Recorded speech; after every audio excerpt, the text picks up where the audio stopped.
Women's fashion is great, stylish, colorful, diverse, and completely impractical, like a condom with holes in it.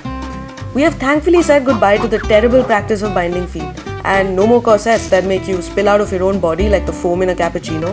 But we're still stuck with brutally expensive underwear and jeans tight enough to give you a wedgie. So let's look at some of the dysfunctional aspects of women's clothing. Pocket signs. As phones get bigger, pockets in women's jeans get smaller, and in dresses, skirts, or a salwar kameez, they're not even there.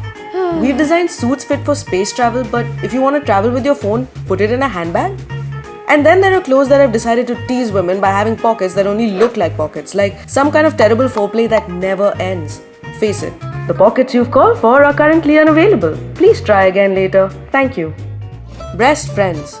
Bras are expensive, and we're talking just basic, good quality bras. And many will argue that lingerie requires more challenging and delicate work, but a comfortable and supportive bra shouldn't come with an EMI. So come on, clothing industry, help women out.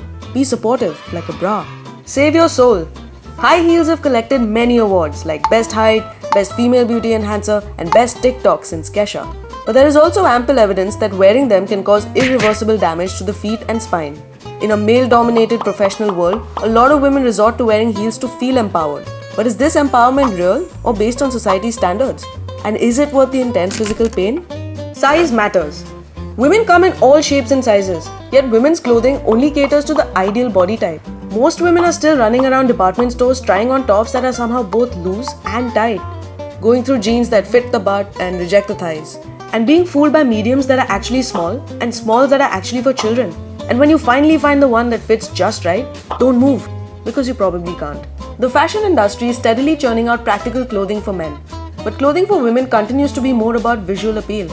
There's an urgent need to stitch the gap between style and function, and this is being recognized. But slowly. So let's pick up the pace. Let's walk away from age-old beauty standards, and please, let's do it in comfortable footwear. Are your clothes comfortable, or are they trying to kill you? Let us know in the comments below. And don't forget to like, share and subscribe to Vitamins 3.